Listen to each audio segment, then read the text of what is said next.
against Detroit the ball game. On the same player, Trey Flowers. On Yeah. the same player. Hands to the face. It did not have hands to the face.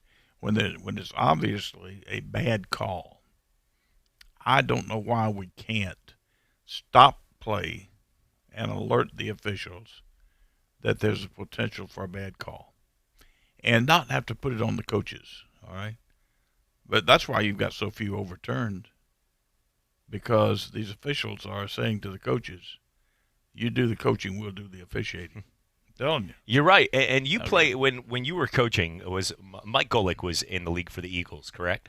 It was a little I think he was around that. Okay, well, he was talking today, and he's an old school defensive lineman, and he was saying that he was watching the game, and he goes, and I, they both like to joke around, and Golick has his fun takes, but one of the things, he knows the defensive side, and he said, I would love to see it go back to where the first reaction for a close call is not for them to throw the flag, but the first reaction in a very close call is to let the play go. And what I mean by that is the two plays that were very close. Bakhtiari, the tackle, went back with his head, but it didn't affect the play from a standpoint. It was, it was in front of the back judge, but instead that one was even hesitant to throw it. And the thing is, we would like to have, to me, I would like to see the referees not, if it's a close physical play, let the guys play. If in any sport, basketball too, when the refs start taking over an NBA game, nobody wants to watch it. But in the NFL, Coach, I would like to see more referees trying to let them play if it's borderline, than go ahead and throw the flag in a challenging play. Well, I would too, but let me tell you how difficult that is. To take a look and not throw the flag on the first look when you've got other things to be aware of. You've got to be aware of in the game. Mm-hmm. Almost impossible. That ain't gonna happen. Yeah. Okay. If it did, you'd have the quickest-eyed official out there in the world. I think with the magic eye up top now in all the stadiums too, if they had an official, and if it looks like one could possibly be a bad call, he could check it. Now you got to make sure the National Football League is not going to let somebody sit up there and call down to the officials that we got a bad call every time. But if it, like those two last night, like the one against New Orleans last year in the playoff game, call down and say, hey, I think we got a situation here where we may have to overturn a call, and do it that way, I think would have some merit. But anyway, they're not going to. They're going to protect the officials as much as they possibly can, and I understand that. 850-623-1330 is the number. Let's go to our phone line here. Who do we have, and what's your question for Coach? Hey, this is Barry Shuck with Dogs by Nature, a Cleveland Browns community. How are you? Hey, Barry. Good. Here's what I see the future of officiating. I think there's going to be 8 guys in a booth, all with monitors. One will have offensive line, one will have defensive line. Others will have single receivers. Some will have DBs. And there'll be a single referee on the field that will communicate with these guys. And each play, they will signal down to him that so-and-so, so-and-so was holding, and then he will move the ball up and down the field. That's how the game seems to want to evolve into just a perfect contest each and every week. What's your thoughts?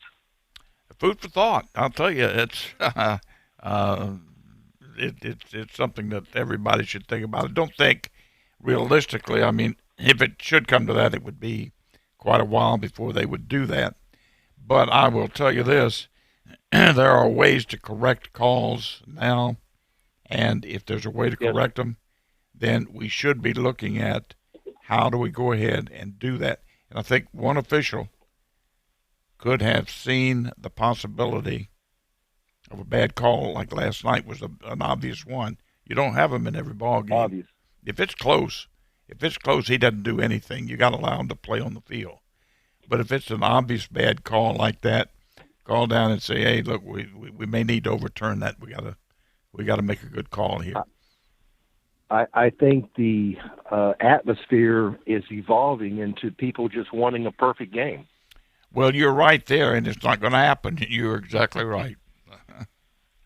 That's like me coming over to your house to eat, and I expect a perfect meal, and if the meatloaf is not seasoned right, then I'm throwing laundry. You're right. Good example.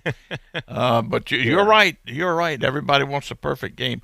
Well, here, the bottom line is we'd like to have it as done as perfectly as possible, but understanding that humans are involved and that mistakes are going to be a part of the game one way or the other.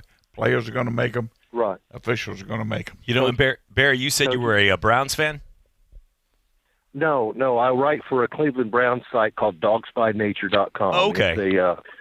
It's off of SB Nation. SB Nation is the third largest sports site online behind ESPN and Bleacher Report. Well, that's cool. No, I've read some of the articles before. Well, we appreciate you calling in. So, you need to get us your information so we can keep up with you and yes, sir. Maybe even touch base with you from time to time. Yes, sir. I'm right here in Pensacola. Oh, that's awesome. I'm a writer. I'm a staff writer for them, but I'm right here out of Pensacola, and I do all kind of things. Okay. Well, you can text in. You can text in your information to that same number you called in on. Yes, sir. Sounds good. Okay. I enjoy your show. Have a good week. Well, thank you. Thank you for calling in. Appreciate it.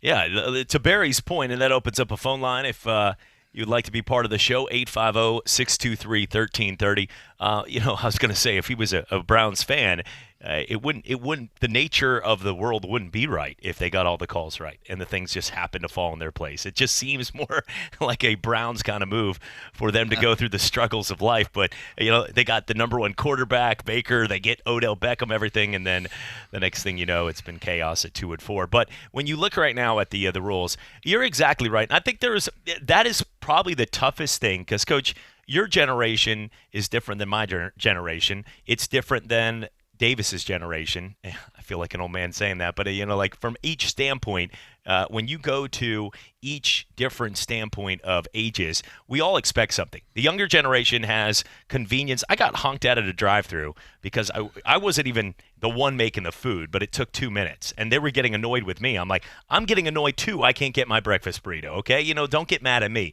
But people want everything now at the palm of their hands on apps. Nobody sits at home in patience of reading a newspaper and eating cereal as a family and doing those kind of things. People want to watch church on an iPad and watch 15 minutes instead of going there and meeting people in the community. It's a world we live in, and everybody wants calls to be right. And the truth of the matter is, we would have to take away the human element. And I've heard that in baseball with strike zones. It is not an easy answer, and you're not going to have everybody agreeing on that because we'd go towards a robotic state, which scares a lot of people. Well, that's true, but I don't think you can deny the fact. I don't care who it is, whether it's Davis from his generation, you from yours, me from mine. You want to get the call right. If we could get the calls correct. I agree with that. Now, especially maybe for me, because I've seen calls affect women and children, coaches having to pack up and move a house, sell a house, and move to another town because of usually it's not one call, but it could be a contributing factor, and it's just not something that you enjoy seeing. I would like to see pivotal moments like what we saw last night with the Detroit Lions, like you said. They were talking about the sky views and things like that, because the one thing is true is in quick motion down there with so many moving parts, the official isn't going to get the view of what we see in slow-mo of them grabbing at the perfect time. What looked like they thought it might be hands to the face. It was right around the neck. But in quick time like that, when you're moving around and you got a bunch of 6'5", 300-pounders running around you, you might not be able to see that perfectly. However, in that case, we have earpieces to quarterbacks. There should be earpieces upstairs where when they get together after the flag was thrown, immediately after those views, then they go, dismiss call. And how many times have we seen a big moment where they get out there and they say, after review, there is no play for horse collar or no play for hands to the face. Yeah, they have communication from the box down to the field. In fact, they have communication from New York to the box to the field, instantaneous communication. But they have said they don't want to take away the power of the Exactly. referees. And they don't want to do that, and they don't want to slow the game up. Believe me, that's who it scares more than anybody are the TV people. Oh, I agree. But they don't have to if they do it efficiently. Yeah, the whole running to the booth with the Microsoft getting their over the blue hood and everything like that for 20 minutes, we don't need that. I mean, most people after one replay have made their decision. And both you and I or anybody watching that game realize both times of Trey Flowers, after seeing it once, it wasn't a penalty. Yeah. And that's what should have happened. But ultimately, the Lions had many opportunities to score last night, and they could not get it done. 850-623-1330 is the number. When we come back, we'll get to more of our NFL power rankings. We'll take a look at the top teams in the NFL. We'll ask Coach, so many young quarterbacks from our good friend out there and Baker Mayfield, right? That we always love his fun, and when I say that, obviously sarcastically. And looking at guys as well, like the ultimate guy that you can see like coming and having fun at the party in Gardner Minshew, and what a career it started. But let's just stop on the whole Hall of Fame elite. Because if their quarterback comes back in Jacksonville, where he'll be is back on the bench. We're coming back for more. It's Talk Football with Coach K, former NFL coach, each and every weekday right here from noon to 1 on ESPN Pensacola. Stephen Luongo with Levin, Papantonio, Thomas, Mitchell, Rafferty, and Proctor in Pensacola, Florida. Distracted driving is a dangerous epidemic on America's roadways. In 2016 alone, over 3,000 people were killed in motor vehicle crashes involving distracted drivers. This according to the National Highway Traffic Safety Administration. For more information, please visit us today online at levinlaw.com. Please be safe on the roadways. Stop the text, stop the wrecks. When you're looking for a great deal on a reliable new or certified pre-owned vehicle, you can't beat Bob Tyler Toyota in Car City, Pensacola. Bob Tyler Toyota has the best selection in town at incredible low prices. You can check out their amazing inventory from Camrys to Tundra trucks to 4Runners. It's all at Bob Tyler Toyota, and you can find it online at bobtylertoyota.com. Also score a touchdown this football season with the car of your dreams. Again, it's only at Bob Tyler Toyota in Car City, Pensacola.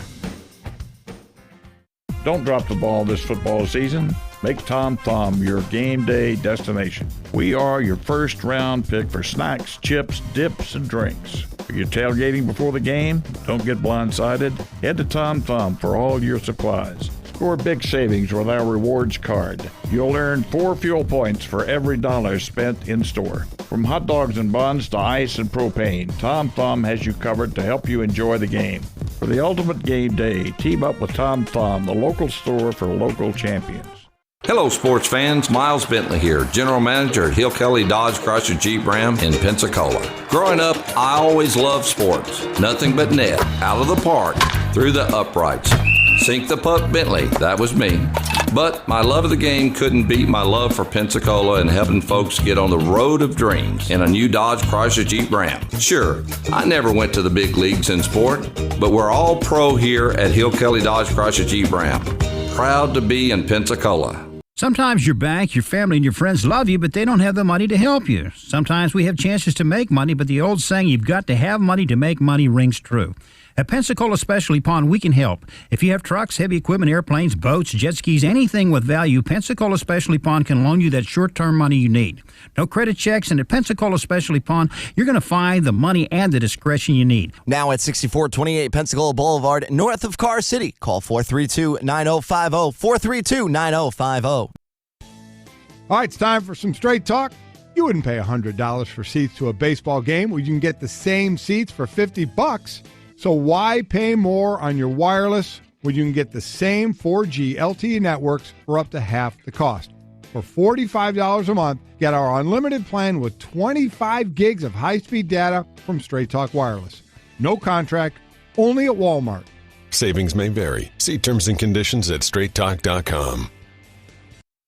A change in season means it's time to check your tires, and Goodyear Auto Service has just what you need to make this fall great. Think weekend getaways, scenic drives, and great deals, like up to $225 in savings this month. That's $75 in instant savings when you purchase and install a set of 4 new Goodyear or Dunlop tires, plus up to $150 back on select tires by online or mail-in rebate when you use your Goodyear credit card. But hurry, this offer ends October 31st. Terms and conditions apply. Visit GoodyearAutoservice.com to learn more.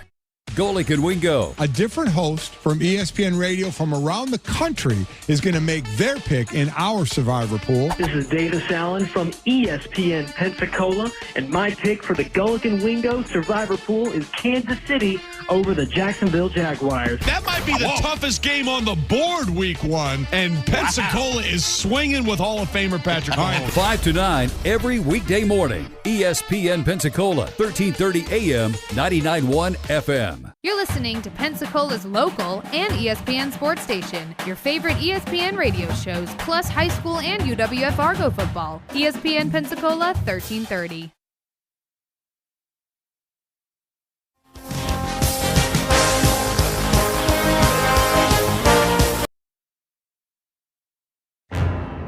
This is the first of a million tours.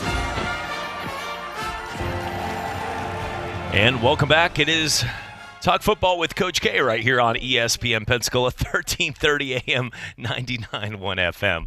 I am Chad Berliante. That wasn't a remix of NFL Primetime. That was when the computer pops up in the middle of NFL Primetime. It looks like some kind of Prime Video commercial just took over. So there you go. Technology at its finest. You'll see that's what happens, Coach. If that was a human back there and we told him to play a song like back at the club in the days, that would never happen. But see, the robot takes over, and now we get that. You bet. But no, it is an argument. I'm for it. Coach Gene Stallings, Coach, he's been around the block now at 85 years old and has seen a lot, played for Bear Bryant, but he's against replay across the board, and I understand it scares some people, but there's some guys that have been around, before replay, and they're against it altogether. I'm for it getting right, but not overflowing the game. I think that the pass interference, how it's done, is backfiring, and I said this beforehand because you literally could have a Tom Brady going down the field on a 2-minute drive, spreading the football and wheeling and dealing. Not that he has to come back in many games at all these days, but if they were down by a point, and you could have one of those elite quarterbacks moving the football, everybody's cheering, and then at any point in that drive, one of the coaches could throw the red challenge flag and say PI. And they'd say, where? And you'd say, well, look, there's 4 guys spread wide. There had to be contact. Pick a receiver. And they'd have to – you go, okay, well, you get to challenge it. And then it could stop the game. And it becomes where it could be a deterrent to so many different things. But so far, it has not paid dividends because every one of the plays I've seen at the 38 has been contact, where then I'm sitting there even questioning myself. I guess it's up to the official how much they want the contact to be called. Well, most of the keep in mind, most coaches are not going to take advantage of the rule. Mm-hmm. Coaches want the right call to be made, believe me. So they're not going to do something like that would cheapen the process and maybe cause them to do away with it because they were using it for a strategic advantage. I just don't think they would do that. But anyway, that's it is what it is, and that's we got it. I just hope they do something to make it a little better, and then let's get going with it. Yes. All right. Let's get to a segment called 4 Down Territory here. We're going to go through some topics. I'll go through first, second, third, and fourth. You know how this works as a quarterback and a coach. I don't have to tell you, but we're going to go over some topics. And I'm going to go over different scenarios here, and you tell me which you like better, what you've seen. It's been a very interesting year so far with some surprising teams, some surprising quarterbacks, and some very big disappointments. In first down, when Cam Newton returns, because he's expected to be back after the bye coming up the following week, would you start Cam or would you go with the hot hand in Kyle Allen, who's 4-0? I'll tell you, I've heard coaches both ways say that you never lose your starting job because of injury. And yet, I've also heard many coaches say you cannot hurt your whole football team and take a game away from, or momentum away from everybody else on your team for an arcane rule, if you will. So the prevailing wisdom, Chad, would be to go with the hot hand, stay with the hot hand, and not take a chance on. There are always ways you can work this out with, with the person who's had the injury, and that maybe the injury just doesn't heal quite as fast, or there are ways to smooth that over, if you understand what I'm saying. Okay, but I think you got to stay with the hot hand there. And it's going to be exciting to see because currently Carolina is 4-2, but they'd be out of the postseason right now. There are 11 teams, Coach, fighting for 6 spots in the NFC right now that are all within pretty much 1 or 2 games. It's going to be – we already know New England teams like Kansas City, those teams up top are going to be the ones in the AFC. But the NFC, 11 teams, all with legit shots of not only making the postseason – of winning the conference. That's how crazy it is, and it's going to be exciting after we get through the halfway point next week, in a couple weeks. Looking at the situation in second down here, Teddy Bridgewater should have a starting job in the NFL next year, or if it was a better decision to stay in New Orleans when Drew Brees comes back. I think he's going to want to be a starter in the league somewhere. My guess is that somebody is going to give him that opportunity. Well, Father Time might for Drew Brees, right? In 3 years, 2 years? Well, true. But you listen, Bridgewater out of college went to the NFL as a starter. And for a little over 2 years until he got injured, was a starter at Minnesota. Now, I don't see him sitting for another 2 to 3 years waiting for Brees to run. That's just my guess. Is that he'll have an opportunity to go somewhere as a starter, and I think he will. All right, third down. The San Francisco 49ers are the best team right now in the NFC, not just by record, obviously, at 5-0, but from what you've seen. Are they the best team in overall? The NFC? The NFC. That's hard. The NFC is really, really. It's hard to gauge without Brees with the Saints because their defense is a lot better. It's also hard to gauge without some more significant games, them being involved in. I like San Francisco. You know that. I think they're a very, very strong, talented, young football team. They're going to get better and better and better. I like everything about them. It's hard for me to say they're the best in the best undefeated team right now. I can't pull that one off. It's like everybody else jumping on. It's amazing. It's funny to see everybody jumping on. 3 weeks ago, everybody said, "Oh, the Dallas Cowboys may go undefeated this year. They're going to win the Super Bowl." And the best quarterback that's ever played the game is a guy named Mahomes. And now, after this week, no, it's not Mahomes. Believe it or not, it's Watson. And we just did not put the right name in next week it'll be back to Minshew. Or Flacco if Denver wins. Exactly. Looking at, all right. We'll go ahead. We called a timeout right before third down there because that was a tough question. So we've set back up. We're back on third down here. Coach, Marcus Mariota and Jameis Winston will both not be starters in the NFL in 2020. I think that's probably true. In fact, there's some doubt whether they'll be finishing the season next week. Yeah. I mean, is Ryan Tannehill a legit solution? I don't know, but I don't think they're looking at Ryan Tannehill being the solution overall.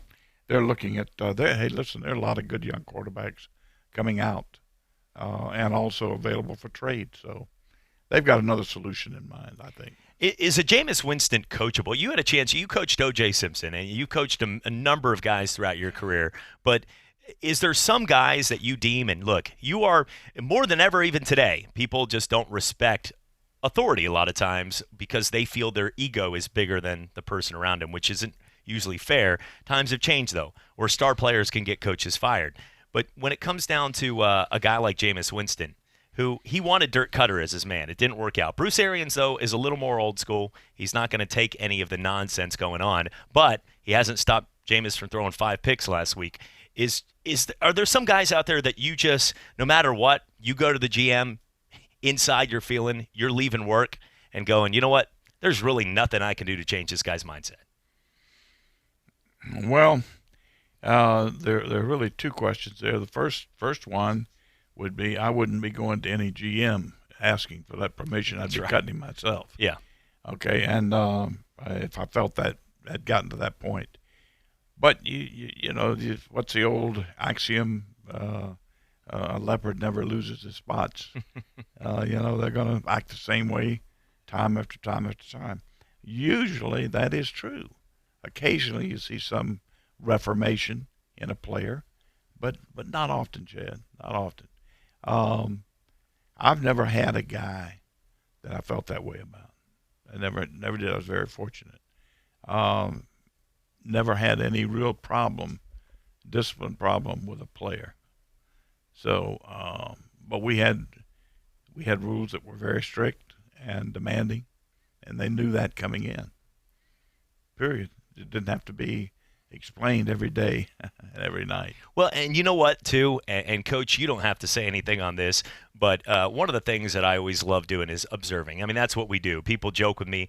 My wife doesn't think it's as funny when people are like, hey, you get paid to sit around and watch football all week? I'm like, no, I actually do chores, and we're moving right now. But it is good to have a perk of a job to have to pay attention to the games. At the same time, though, Coach, I've seen from you, and I get to talk with legendary Alabama coach Gene Stallings each and every week, and I've worked with you for a number of years and every day now on your show. And one of the things is the pedigree and the legacy that you leave behind shows a lot about the quality of how you took care of your players and what they show. Frank Reich, Jim Haslett, so many guys that have been NFL head coaches that have had success, that have been respected among their peers. That came from learning, not by talking to you every day, but learning and adapting from what they saw in culture, from taking the things that you taught them. And same thing with Gene Stallings, with guys like Dabo Sweeney, with Freddie Kitchens, with guys like Jeremy, or what's happening with Jeremy Pruitt. And some are not having the best, but when you have that legacy of coaches that are now in the league, that have learned, like what Mike Holmgren had and one of those teams back in Green Bay, when you look at the Mariucci's and the Gruns and all those guys, it means a lot. And you're not seeing, some of these guys that everybody just looks at it like Rex Ryan isn't leaving legacy behind. You know what I'm saying? So that sometimes you can see that. Buddy Ryan did, but accidentally. It was by having twins. Yeah. But I'm telling you, it's you can see that, Coach, and I think that's one thing, respecting the quality of the people. And I think that sometimes you see that in having the respect for it. So I just wanted to bring that up. And that's awfully nice of you. I mean, I don't even compare with the other coaches you're talking about. What Frank Reich's doing is pretty amazing right now. Yeah, Frank is just he's an exceptional guy. I know the Eagles are missing him. I know that. Yeah, I think they are. And let's get to fourth down here, because this is a big question and a really tough one to answer. And there probably isn't a perfect answer, but one fan base, and they're loud. They throw beers at nice grandparents in Minnesota Viking uniforms walking in championship games. But the Eagles and the Cowboys right now, everybody is waiting to just jump on everybody in the fan bases. Philly feels a little more at ease because they won the Super Bowl 2 years ago. Dallas, you'd think the apocalypse is hitting right now. So it's 3-3. Both teams are 3-3. Somebody has to lose this week in Dallas. Who do you think wins the game? And second part, if the team who falls to 3-4, are we going to start talking about that coach being on the hot seat? We will in the case of Dallas, and I think Dallas will fall. I think Philly will win the ball game even in Dallas. Dallas is going to have to play it like a Super Bowl, but Philly will too. I think Philly overall, from top to bottom, they're ready to play a football game. I really believe that they'll have just a little more in the way of overall talent. Now, Dallas is talented. I'm not taking anything away from them.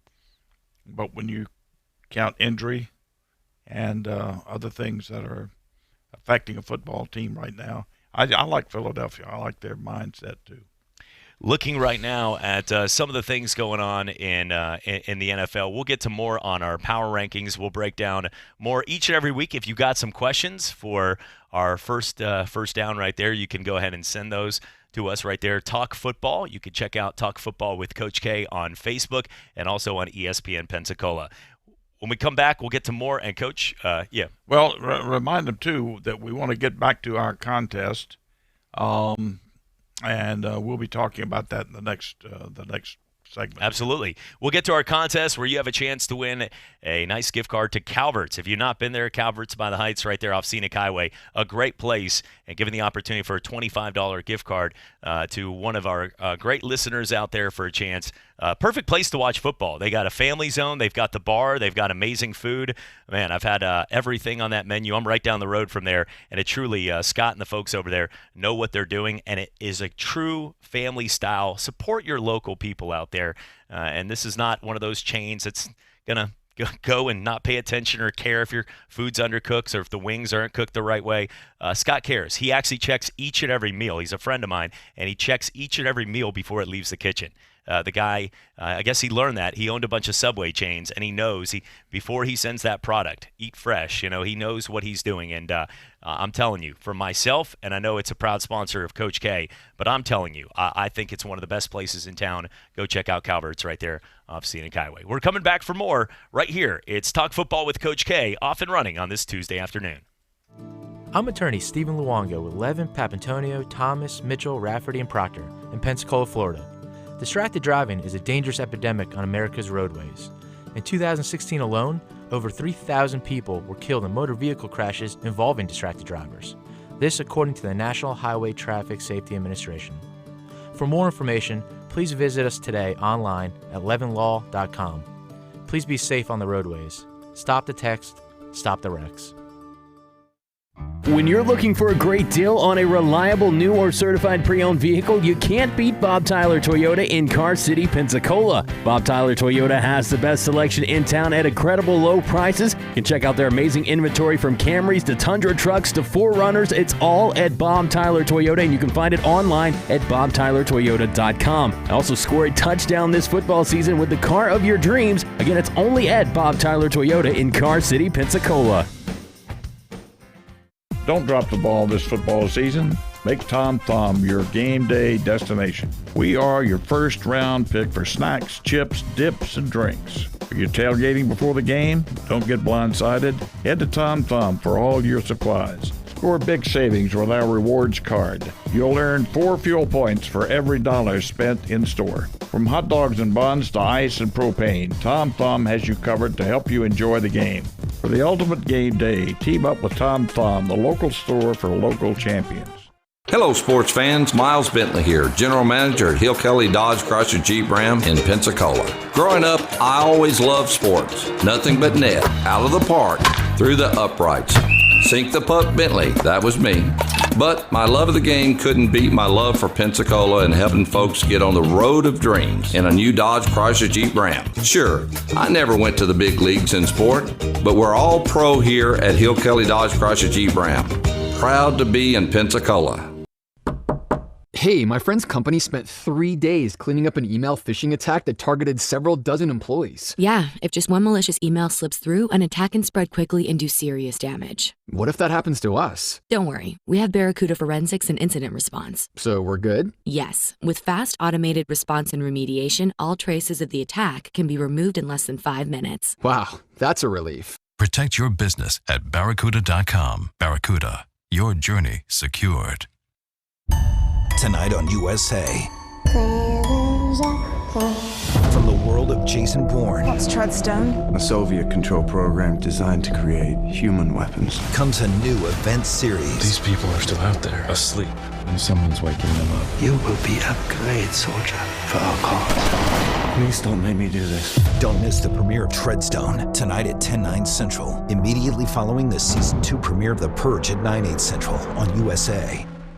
You're listening to Pensacola's local and ESPN sports station. Your favorite ESPN radio shows, plus high school and UWF Argo football. ESPN Pensacola 1330.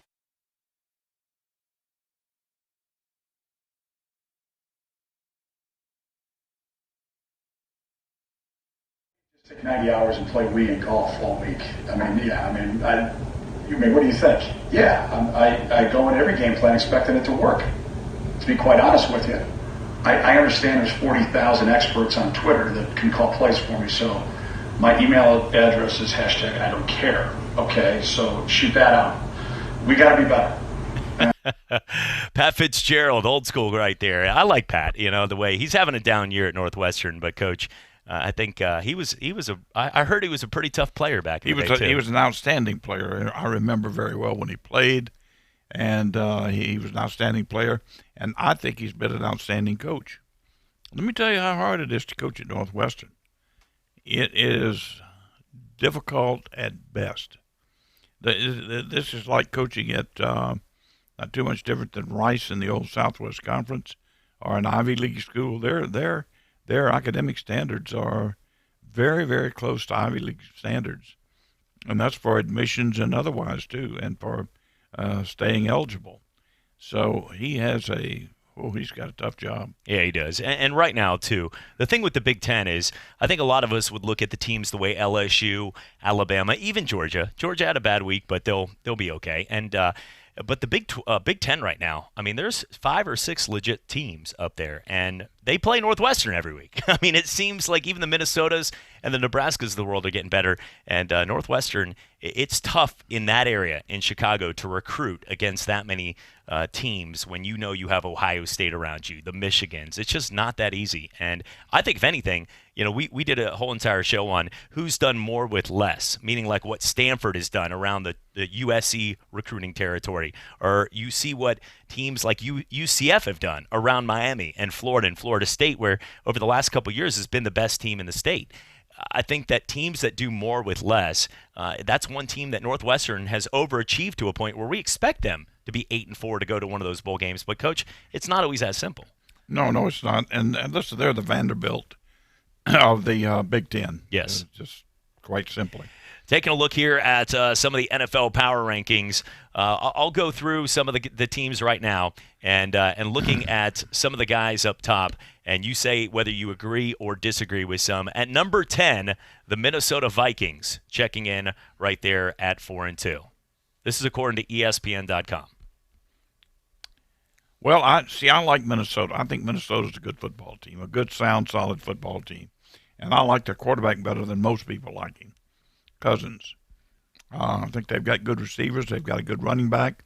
They've got a good offensive line. They've got an outstanding defense. Now, you can't ask for too much more.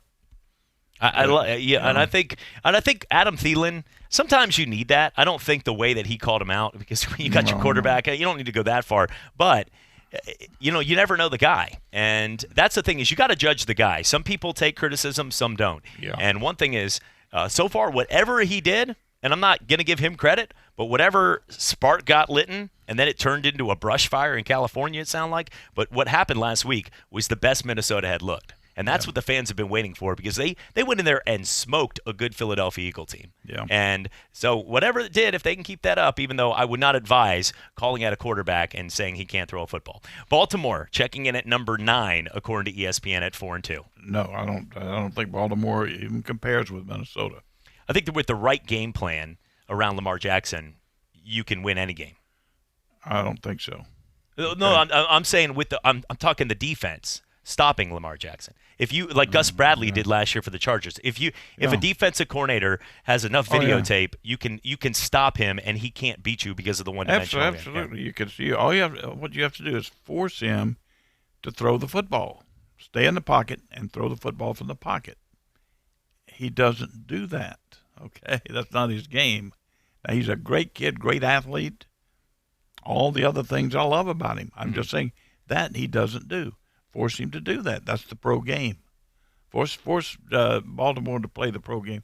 They don't play the pro game. There's no way I'd have them ninth.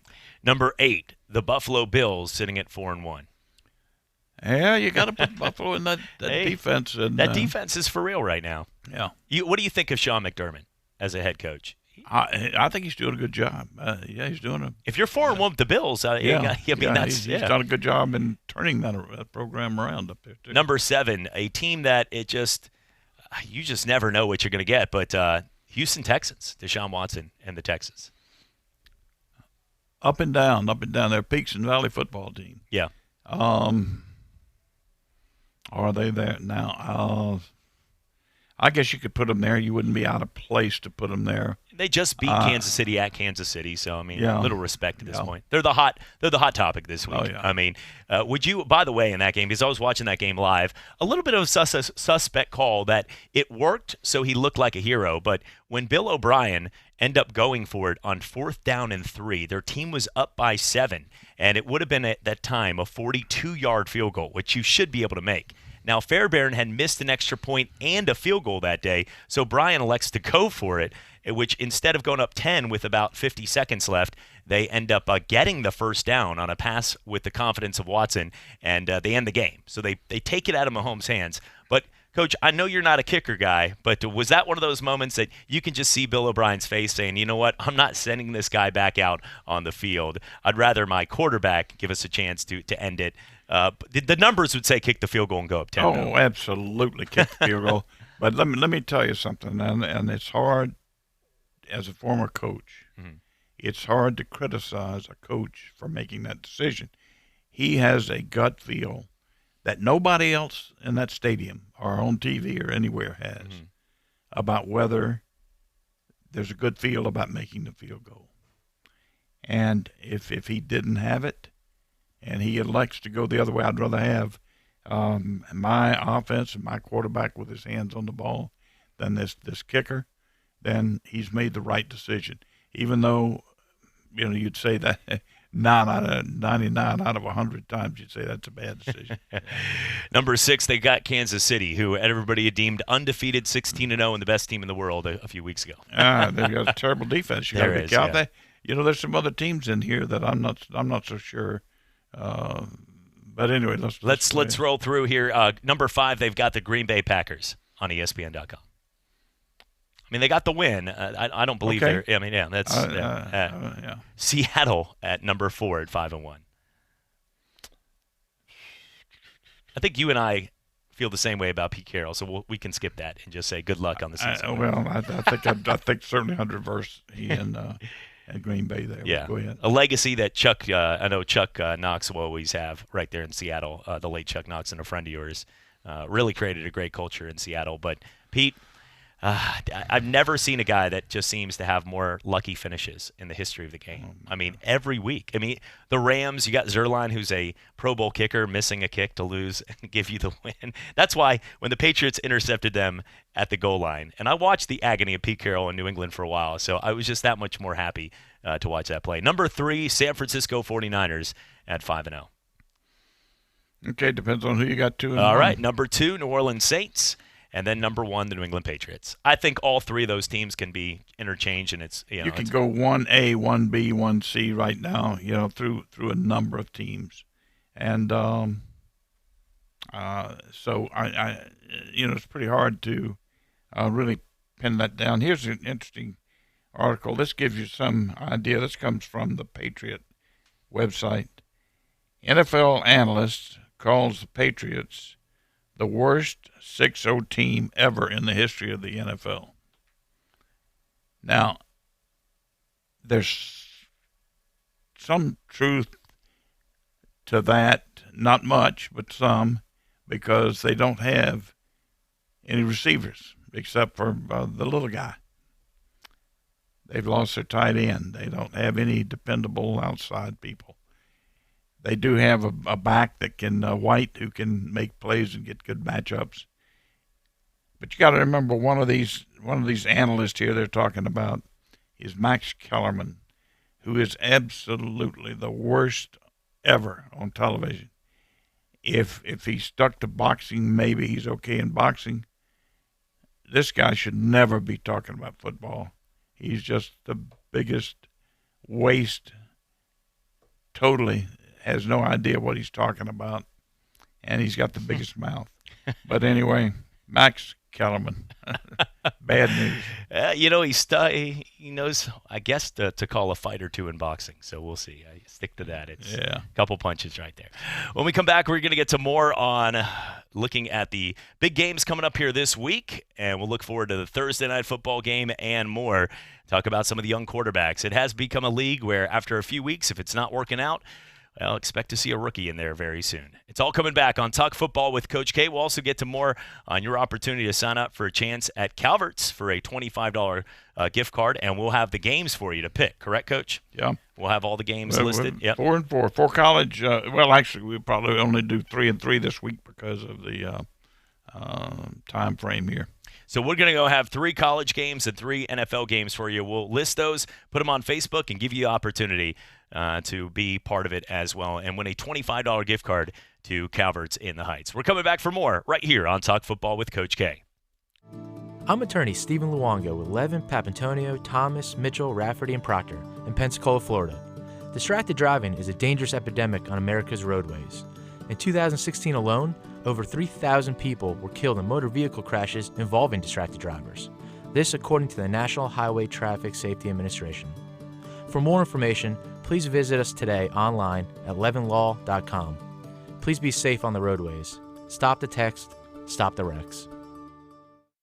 When you're looking for a great deal on a reliable new or certified pre-owned vehicle, you can't beat Bob Tyler Toyota in Car City, Pensacola. Bob Tyler Toyota has the best selection in town at incredible low prices. You can check out their amazing inventory from Camrys to Tundra trucks to 4Runners. It's all at Bob Tyler Toyota, and you can find it online at bobtylertoyota.com. Also score a touchdown this football season with the car of your dreams. Again, it's only at Bob Tyler Toyota in Car City, Pensacola.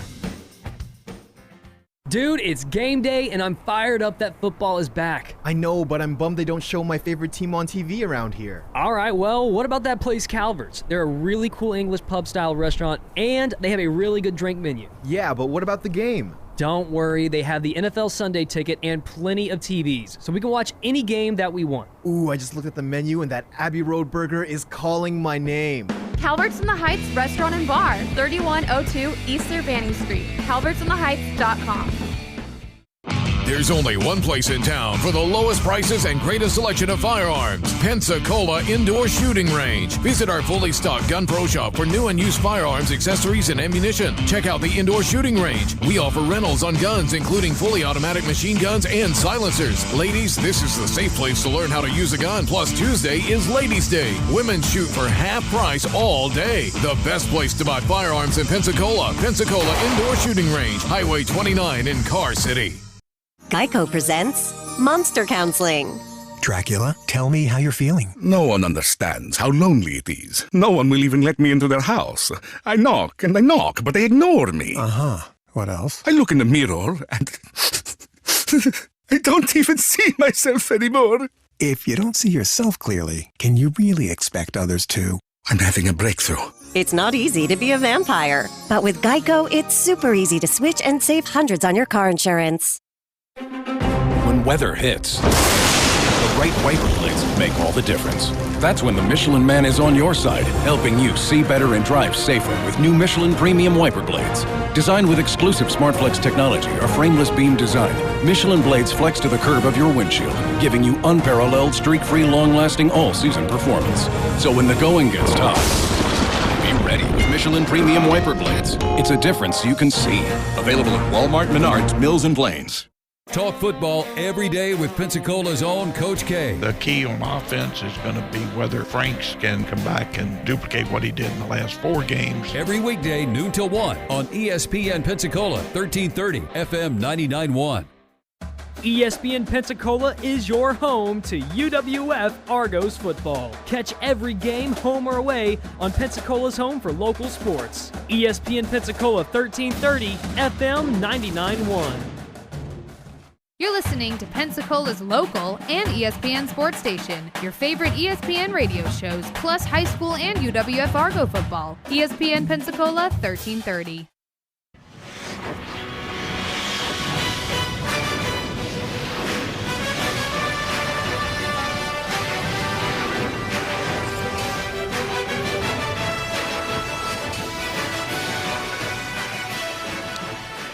And welcome back. Talk football with Coach K right here on ESPN Pensacola, 1330 AM, 99.1 FM. Chad Brillante alongside Coach K. Stevenson. Coming up here will be the Go Gators show, Florida Gators show right there, where, Coach, you know, you're a former Florida Gator quarterback and alum and went on to the NFL, had an NFL coaching career. When you look at Florida, Do you feel in the game against LSU, where the score was misleading, 42-28 was the final, but they were tied at one point, even had a touchdown lead over them in Death Valley right there.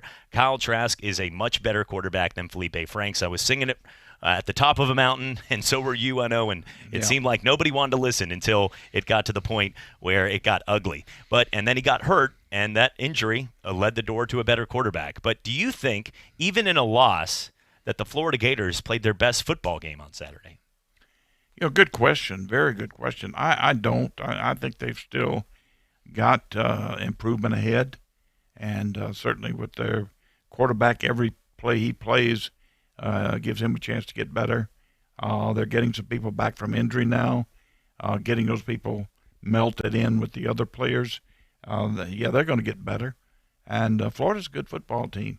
And I do like what this Carl Trask is doing. He's doing a heck of a job, and I give Mullen a lot of credit for that. It was pretty I thought it was surprising, though, Coach, because you have Danny Sheridan, who comes on your show all the time, and people know him worldwide for setting the lines, or one of those guys that talks about each and every game and the spreads. And they talked about it yesterday on the Feinbaum show, that if Florida and Georgia play today, the difference between at the beginning of the season, how much Florida would be an underdog, to today would be almost 13 points. Georgia would almost be a 2-touchdown favorite at the beginning, and now they'd be looked at as a 1 or 2 point spread. I could see that.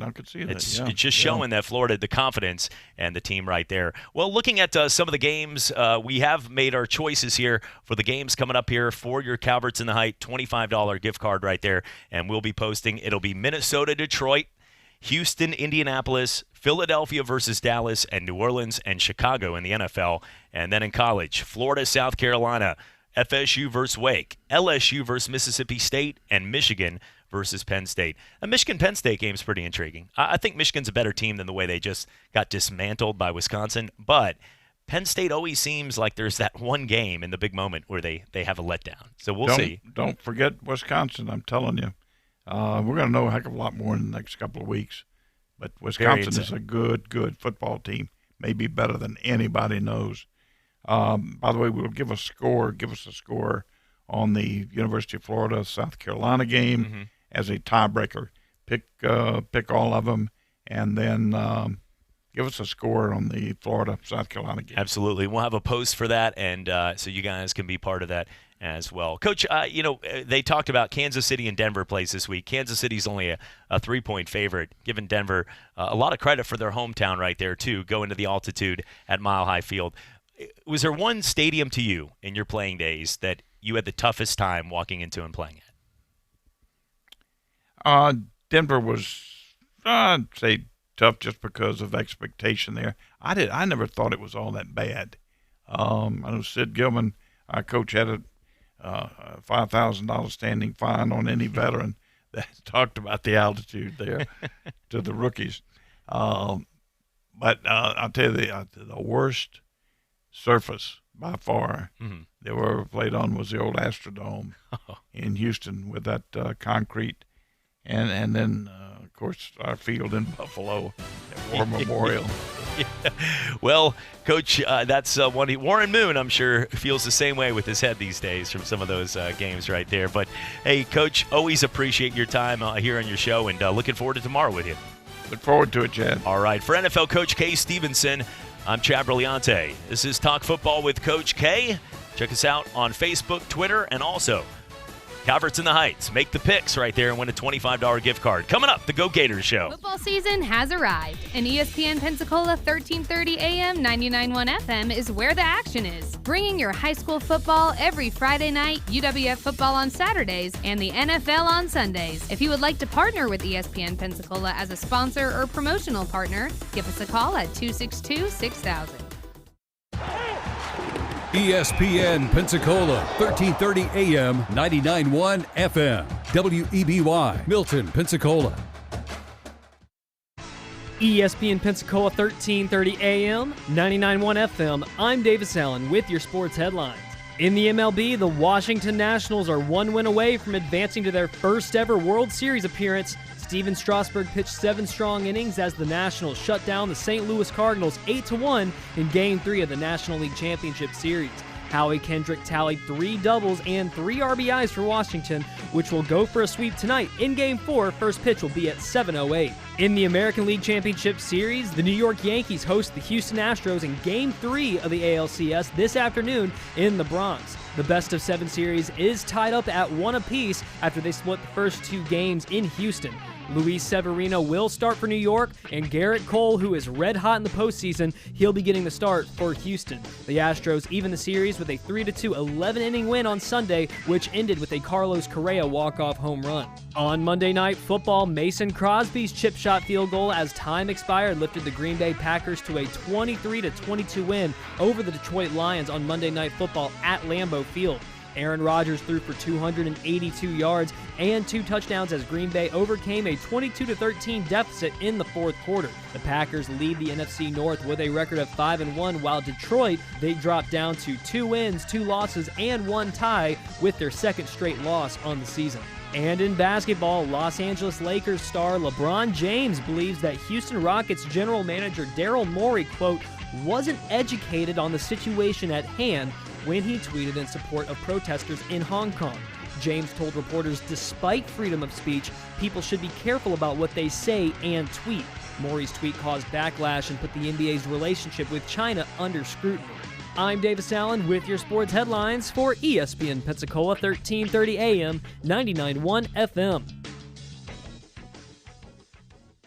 This is a message for all parents. If you as an adult think it's tough being separated or divorced, have you truly stopped to consider how your being separated or divorced affects your children? How parents treat one another, either during or after divorce, can have lifelong effects on your children. Whether you are separated from your spouse or even actually divorced, in either situation, keep in mind that you and your spouse are parents forever. Hello, my name is Stephen T. Holman, and I am a family law attorney. If you have questions regarding custody, visitation, or child support, call me today for a free consultation at 435-6909. That's 435-6909.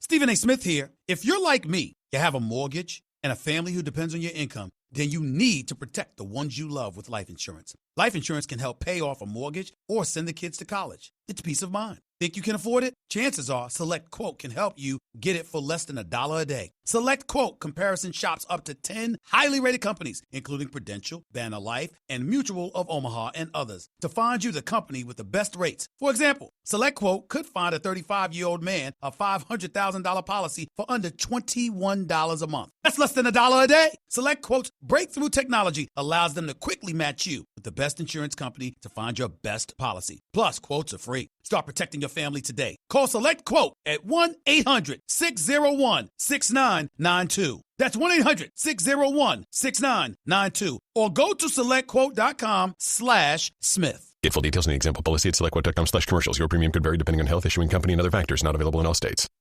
Friday nights in the fall are a magical time. It's Friday Night Lights, where new stars are born, where agony meets victory. ESPN Pensacola 1330 AM, 99.1 FM, and sister station News Radio 92.3 AM, 1620 brings you all play-by-play coverage during the week's best matchup. We are football. We are Friday Night Lights. This Friday night at 7, the Washington Wildcats take on the Tate Aggies. Hear it right here on ESPN Pensacola 1330 AM, 99.1 FM.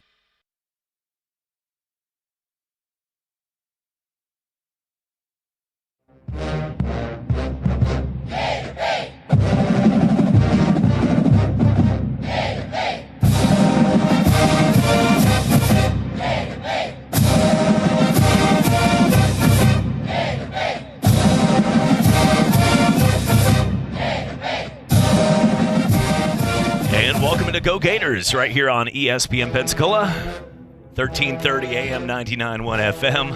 You heard this a lot, actually, in the Death Valley this week until the fourth quarter. Tough 42-28 loss, but a lot of respect around the nation for the Florida Gators, Kyle Trask and Dan Mullen, after falling to now 5-1, still ranked in the right there in the mix, as if they can turn it around and beat the teams like Georgia, South Carolina this week, still with a shot at competing for the ultimate goal. I don't know if they're there yet, but only dropping 2 spots in the poll to number 9, and now at 6-1 overall. Joining us for this segment, former Florida Gator quarterback and NFL coach and player as well, and kind enough to make time after his show, Talk Football with Coach K, each and every afternoon from 12 to 1, Coach K Stevenson. Coach, thanks for joining us, and yeah, go Gators. Yeah, good to be with you, and good to be on the Florida Go Gator. Just same seats, but new time, new channel right here. It's I feel like we should do some musical chairs or something, move around here for a second. But I'll tell you, it's one of these that when you look at Florida, that was a game where they earned a lot of respect around the country for what they were able to accomplish. They certainly did. Very proud of what they did.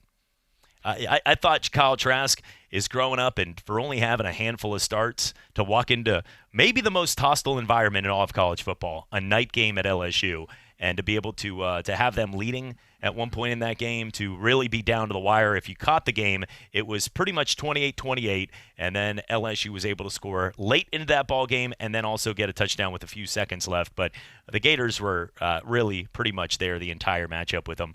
I think this team, their fans have to be pleased with how quickly this team has developed. And it's really, they have a quarterback now that they can trust, and he's not going to ruin games for them.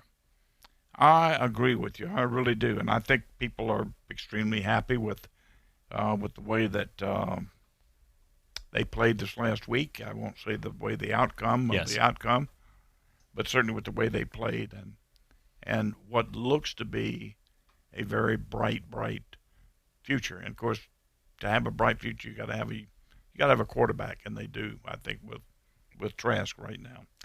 In the third quarter, with 10:54 remaining, Van Jefferson caught a touchdown pass from Kyle Trask. Took a hit too on an 8-play, 76-yard drive. That's the thing, is when you look at the drives. I mean, the South Carolina-Georgia game, you looked at the final score and you said, wow, South Carolina won. This is a shock. But they had a 56-yard interception touchdown, and they also had a 45-yard play on a 2-play drive. That's not sustaining and dominating. It's just having a big play, and that sometimes is what it takes to win a game. Florida, if you look at the way against LSU, who they don't have a lot of big guys. You're used to seeing LSU with those nasty Glenn Dorseys, those guys up front that just dominate the line of scrimmage. They don't have those anymore as much. They got some big players, but most of them are edge rushers or show speed. But you look at the drives, the touchdown drives from Florida, 12 play, 75 yards, 6.5 minutes. 13 plays, 75 yards, 7 minutes. 11 plays, 75 yards, 4 minutes. 9 plays, 76 yards, 5 minutes. Coach, they didn't get any breaks. LSU, Joe Burrow didn't make any turnovers. They didn't fumble punts or muff plays or get a pick six. Every single time Florida scored, they worked their tail off to do it with sustained 4 or 5 minute drives. And for that, even though they didn't win, it shows that against an inferior opponent, they could have dominated this game. And great to see that those kind of drives show for the potential for the future a lot more than that one kick return from the guy that runs a 4-4. Yeah, I couldn't agree with you more. And it's amazing. Florida had the football, I think, right at 16 minutes, if I'm not mistaken, more than LSU in this ball game. Listen, that's unheard of. If somebody had told me before the game that Florida would control it to that extent and have 16 more minutes of with football, I would have said Florida wins the football game. Because usually keeping another team's offense, now that's a credit. Also, that's a credit to LSU because they've got the big chunk, quick strike, explosive offense. And Burrow, I'm extremely excited about Burrow because I think he's a genuine, outstanding quarterback. Looking at the game coming up here against South Carolina, it looks like Jonathan Grenard and also Jabari Zuniga might be game-time decisions right there as they head to South Carolina. This is a game where they're taking on their former coach in Will Muschamp, and it's a matchup where the Gators, this is where the Florida Gators, they need to know that the world will be watching and their fans will be watching for the typical lately, not in the 2000s with Urban or not in the early 1990s with Spurrier, but the recent Gator teams, this is where one loss could spiral into meltdowns against usually teams you're supposed to win. And their next games are against South Carolina, Georgia, Vanderbilt, Missouri, and Florida State. I'd say 4 of the 5. I'm not counting Vanderbilt. Hopefully they don't lose to Florida State the way they played. But Missouri, Georgia, and South Carolina are all games that they better get up for. And we've seen this before. So, but that hasn't been the Dan Mullen teams. So let's see if Dan Mullen and Kyle Trask are enough where they can put this loss behind, because frankly, Coach, I don't see them going to a national title this year. I don't see them winning the SEC East even, but they're still in the mix, because in the SEC, when you go out there and you have those games, if they beat Georgia and South Carolina, these teams this week, and they go to the SEC title game with one loss, whether they play an LSU or an Alabama, if they win that game, they will get one of those spots in the college football playoff. So they're not out of it officially, even though I think fans are more worried about them not losing 3 or 4 games this year. Let's look at winning right now. What everybody should look at is how well they play at this one ball game right now. Against South Carolina. And then let's look forward to Georgia and not go any but we shouldn't go any further right now than South Carolina. Big win. Need to win this ball game. If we win this ball game, I think it gives the impetus, because this could in some ways be what is called a catch game, or one that just catches you off, where you had to get up so much for LSU and you got Georgia coming up, and this is a tough one. And keep this in mind. Everybody should realize, unfortunately, you cannot get 60, 65, 70 kids up for 12, 13 ball games. You can't do it. So if you think you are, then you're in for a very disappointing year. You can't do it. Now, some way, somehow, he's got to get them up this week. And we know what he's going to do the following week. But right now, let's just take care of this one. Coach, you've got the Florida Gator and Georgia matchup. I remember going to it as a kid in college. It was one of the best parties. It was one of the best times. It was during Halloween. It was usually about 50, 60 degrees right there on the landing, and people enjoyed their time. I look back now, and sometimes it looks like more chaos. But at that age, really enjoyed it, as a young 21-year-old male. But I look now at this game, and they call it the world's largest outdoor cocktail party. Whether they've deemed it, they can't say that or not. It's always fun for the fans in Jacksonville.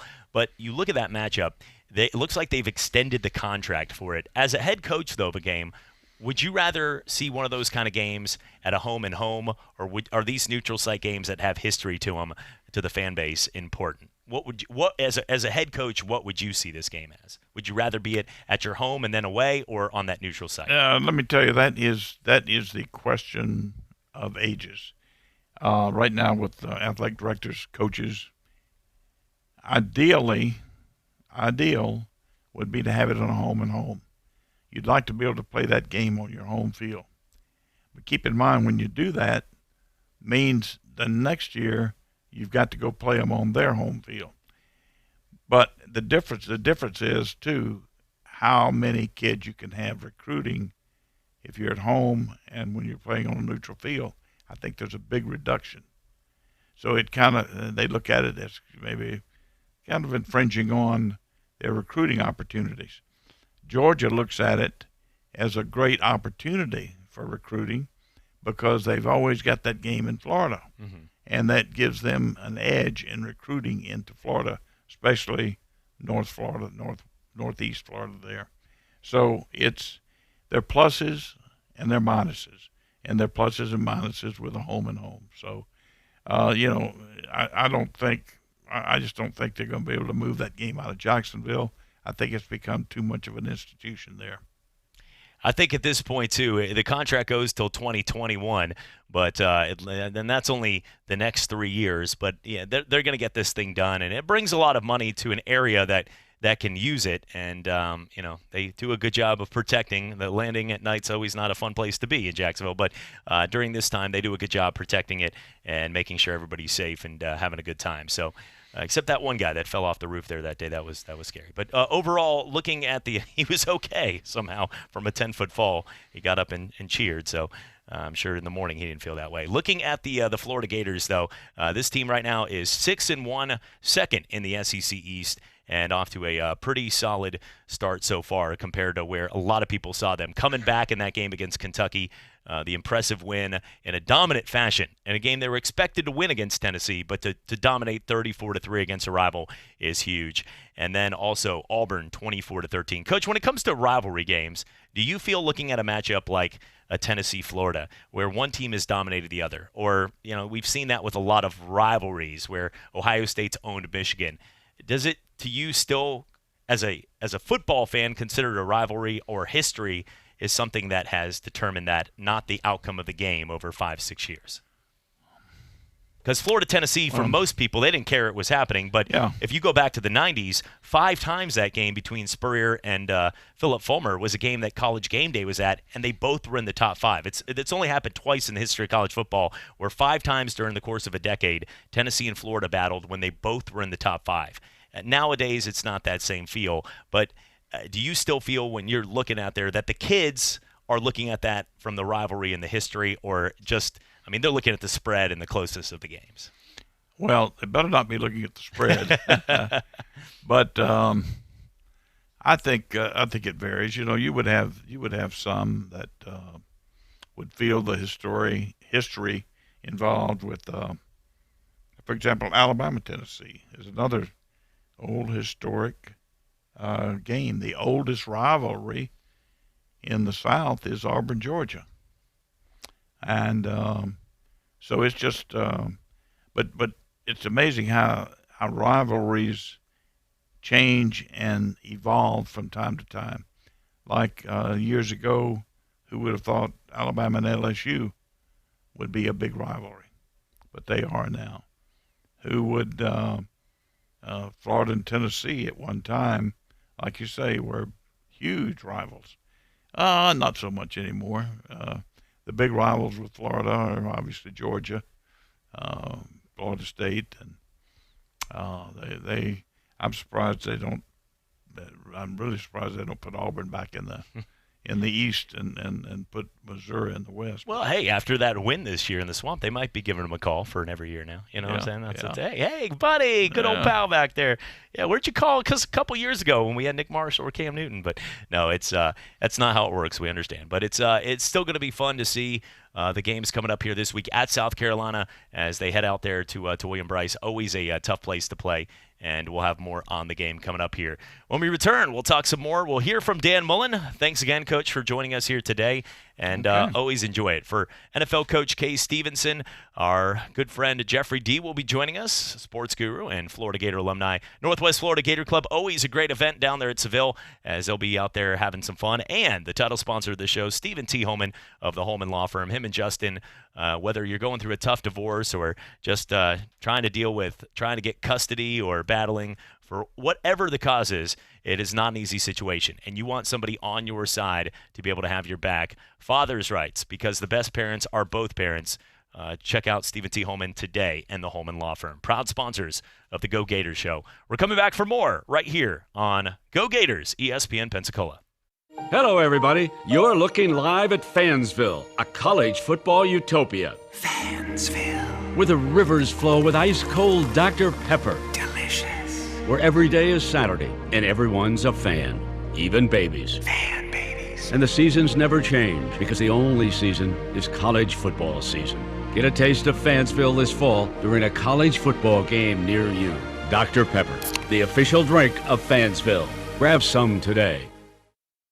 Local sports radio doesn't stop on Fridays, which is why we bring you Sports Call with Davis and Justin. College football, NFL, the MLB playoffs, UWF football. We're talking about the big games and sporting news every Saturday from 11 to 1. Plus, interviews with the athletes, coaches, and fellow journalists. Sports Call with Davis and Justin. 11 to 1 every Saturday on Pensacola's home for local sports, ESPN Pensacola 1330 AM, 99.1 FM. There's a lot going on right now, and broadcasters are on the ground covering all of it, bringing you the weather, the traffic, and breaking news, all while entertaining you 24 hours a day. Someone needs to tell you what's going on around the world and in our hometowns, and that someone is us. We are free radio. We are always there. We are broadcasters. Visit wearebroadcasters.com or text radio to 52886 to learn more. Furnished by NAB and this station.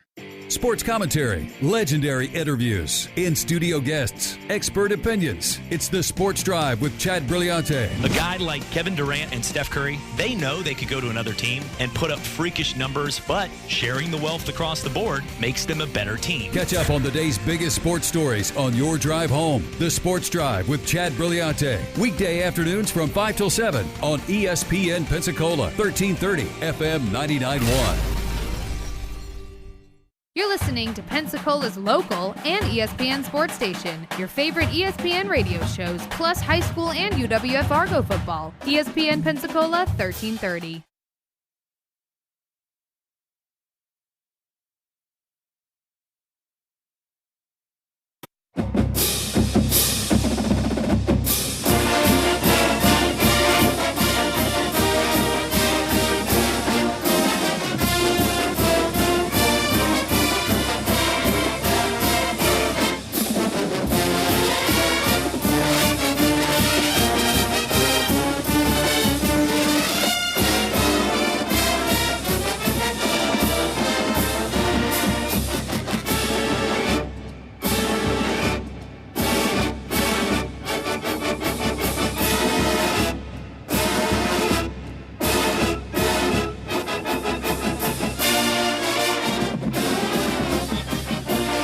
And welcome back right here to Go Gators on ESPN Pensacola, 1330 AM, 99.1 FM. You can always check us out on Facebook right there at ESPN Pensacola, 1330 AM, 99.1 FM.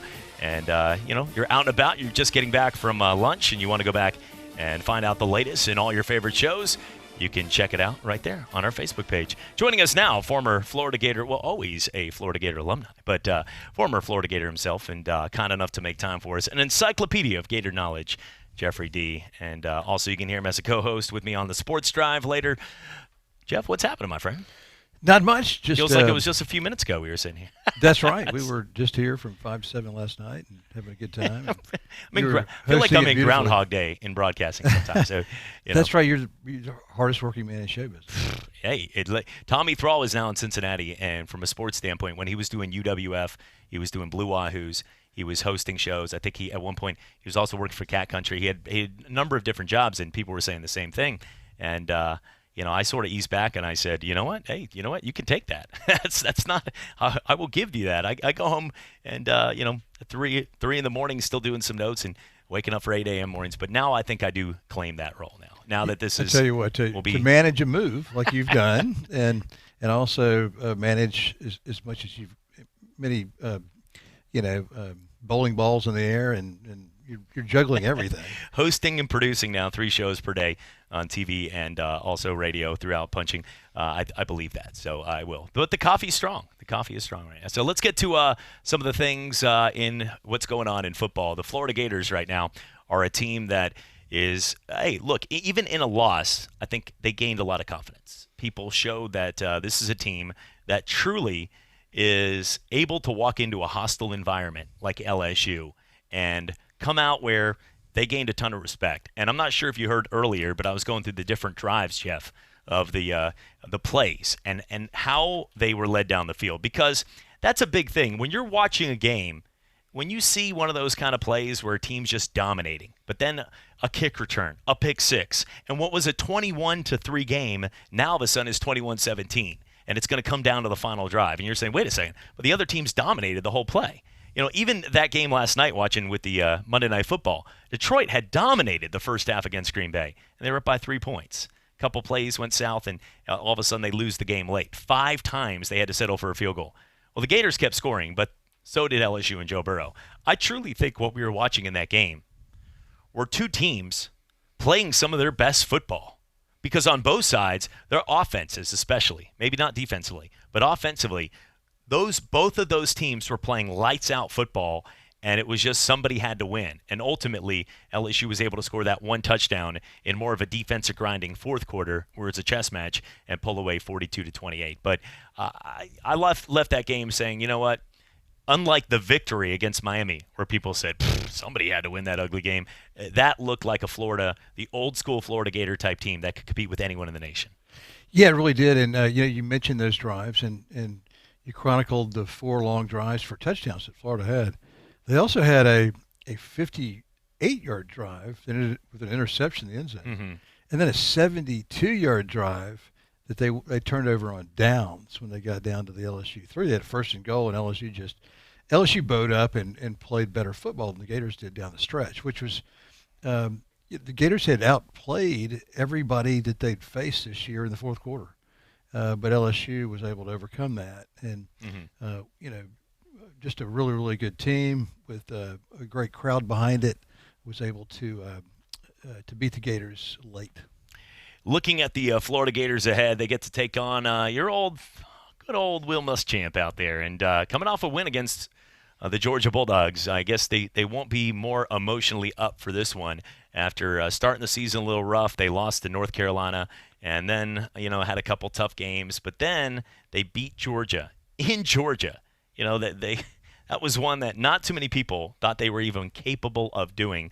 Gamecocks, right, they got up, went right between the hedges, came out with an exciting victory. And I'm telling you, in this matchup coming up, they're at home. They got a quarterback their quarterbacks have been banged up. But tell us a little bit about what you can expect in this one going up against South Carolina, and for the fans out there also offensively, because it seems like it's a new quarterback every week for South Carolina. Well, South Carolina, of course, lost Bentley early. Yes. And then Helinski. Helinski he hurt his knee, and then he hurt it again, but he had a brace on.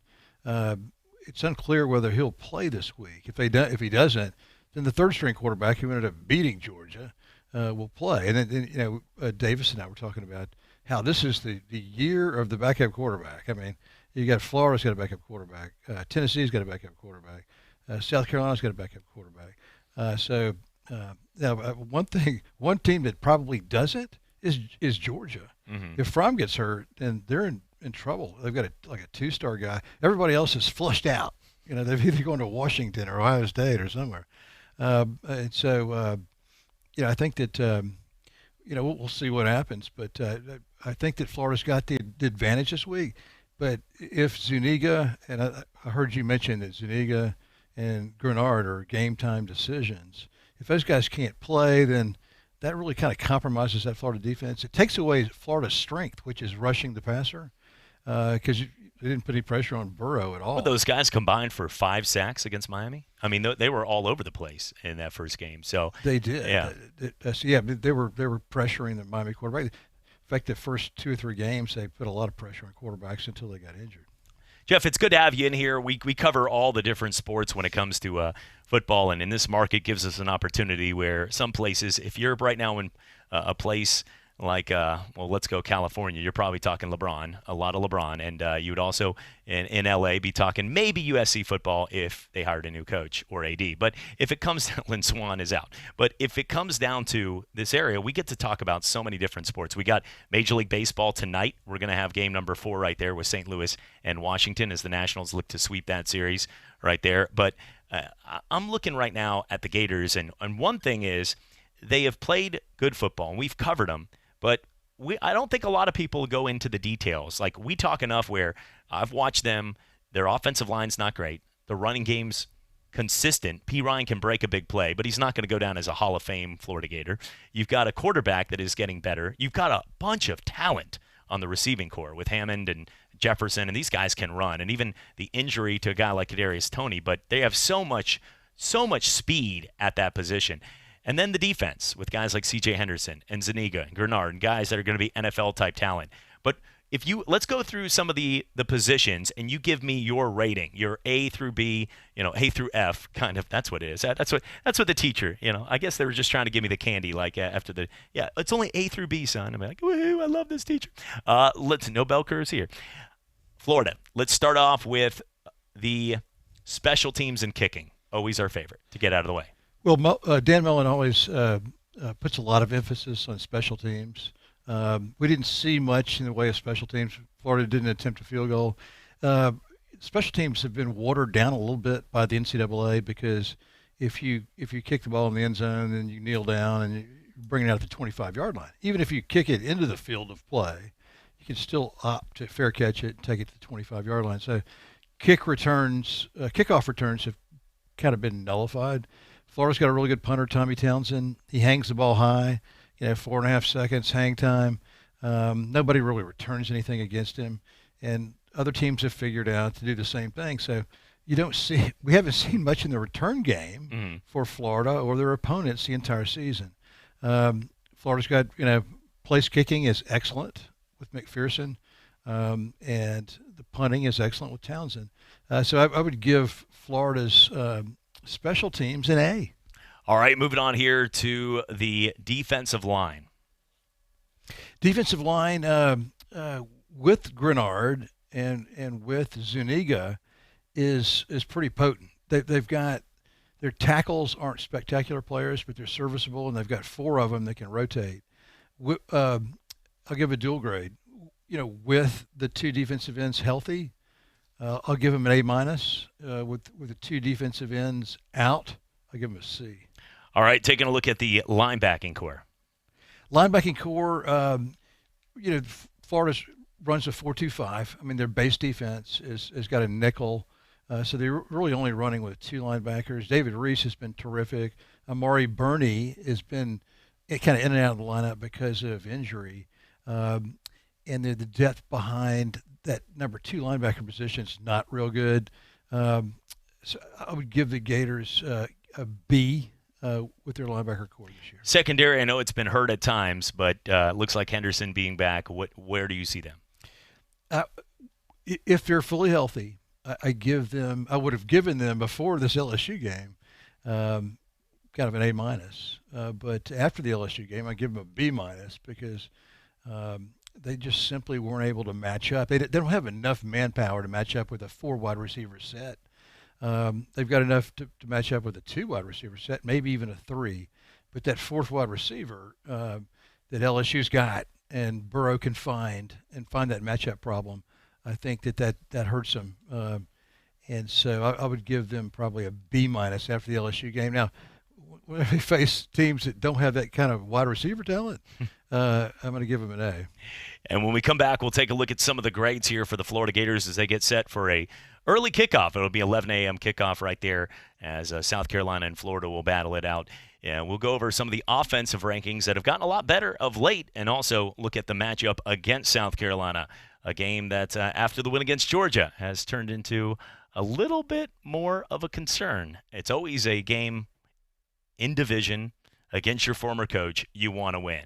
So many ties from Muschamp to even Spurrier before there. But the opportunity right here after Georgia fell, look, Florida was their biggest fan last week, and now they turn around and will repay the favor by crushing them. Coming back for more. I think that's what the Gator fans would like. Coming back for more. It's Go Gators right here on ESPN Pensacola, brought to you by the Holman Law Firm. This is a message for all parents. If you as an adult think it's tough being separated or divorced, have you truly stopped to consider how your being separated or divorced affects your children? How parents treat one another, either during or after divorce, can have lifelong effects on your children. Whether you are separated from your spouse or even actually divorced, in either situation, keep in mind that you and your spouse are parents forever. Hello, my name is Stephen T. Holman, and I am a family law attorney. If you have questions regarding custody, visitation, or child support, call me today for a free consultation at 435-6909. That's 435-6909. All right, it's time for some straight talk. You wouldn't pay $100 for seats to a baseball game where you can get the same seats for $50. So why pay more on your wireless when you can get the same 4G LTE networks for up to half the cost? For $45 a month, get our unlimited plan with 25 gigs of high-speed data from Straight Talk Wireless. No contract, only at Walmart. Savings may vary. See terms and conditions at straighttalk.com. Pensacola is loaded with famous athletes, and when it comes to seeing a chiropractor for their sports injuries, there is one team they trust, Doctors Edwin Roberts. A family tradition for 3 generations, Doctors Edwin Roberts Chiropractic, next to Legendary Fitness on Mobile Highway, has helped champion athletes like Emmett Smith and Trent Richardson. Doctors Roberts specialize in relieving auto accident pain to physicals for the student athlete. The best treatment for sports injuries is prevention. Call 912-4155 for a free consultation and change your life forever. You're listening to Pensacola's local and ESPN sports station, your favorite ESPN radio shows, plus high school and UWF Argo football. ESPN Pensacola 1330.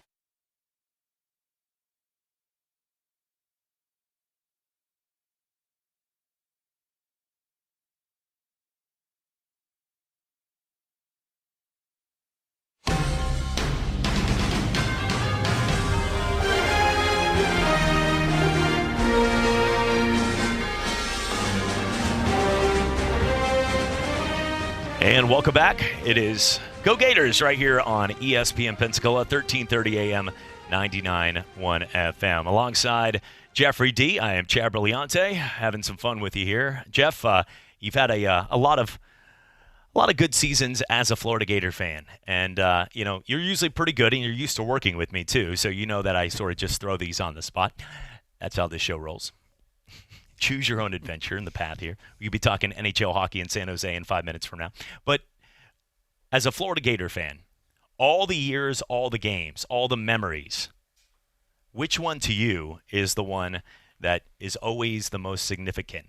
Maybe at the game, at home with your family. You had, the Jeffrey D sign at your 60th at game day, and you guys beat Auburn. That's got to be up there. But talk about what to you would be the most memorable moment as a Florida Gator.